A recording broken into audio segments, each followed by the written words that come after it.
ঈদে যাওয়ার সময় কি কি সুন্নাহ আছে জানতে চাই। জবাব, সুন্দর প্রশ্ন।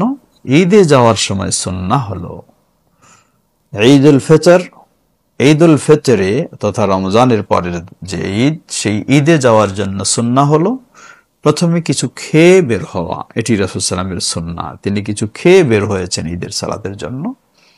সেটি মিষ্টি জাতীয় কিছু খেতে পারে, যদি খেজুর খেতে পারেন তাহলে আলহামদুলিল্লাহ সবচেয়ে উত্তম। এটি হলো ঈদুল ফিতরে। আর ঈদুল আজহা কিছু না খেয়ে বের হওয়া হলো সুন্নাহ। ঈদুল আজহায় কুরবানি দেন আর নাই দেন সেটি পরের, কিন্তু না খেয়ে ঈদের সালাতের জন্য বের হবেন, এটি হলো সুন্নাহ। তৃতীয় বিষয় আমরা বলবো, ঈদের দিন আরো সুন্নাহ হলো সুন্দরভাবে আপনি পরিচ্ছন্ন হয়ে গোসল করবেন, পবিত্র হবেন, আপনার সাধ্য অনুযায়ী ভালো কাপড় পরিধান করবেন এবং পুরুষ মানুষেরা সুগন্ধি ব্যবহার করবেন।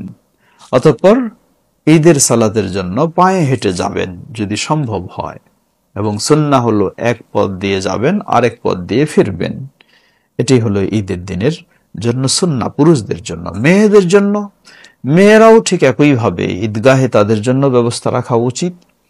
তারাও পরিচ্ছন্ন পবিত্র হয়ে সুন্দর পোশাক বলতে তাদের হেজাবের পোশাক, পর্দার পোশাক পরিধান করে মার্জিত ভাবে তারাও ঈদের সালাতে ঈদগাহে যাবে।